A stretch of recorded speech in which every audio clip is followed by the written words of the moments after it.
ભાઈ હું મેલાજી ઝાલા નાના નોનબંધમાં મા બાપ મરી ગયા. અત્યારે હું બસ સ્ટેન્ડ રેલવે સ્ટેશને સૂઈ જાઉં છું ભાઈ. મને કોઈ ખાવાનો ભાવ નહીં પૂછતું. કાકા કુટુંબ બધું છે પણ કોઈ બોલાવતું નહીં દેરા.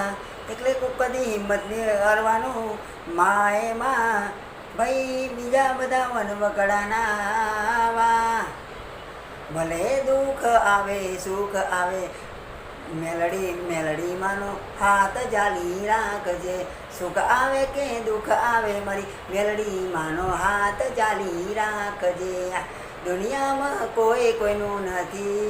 રૂપિયા હશે તો મને બધા બોલાવશે. ખાવા માટે મને બોલાવશે ભાઈ. અત્યારે સ્ટેન્ડિંગ થઈ ગયું છે ભાઈ. કોઈનું નહીં ને થવાનું નહીં ભાઈ દુનિયામાં. માએ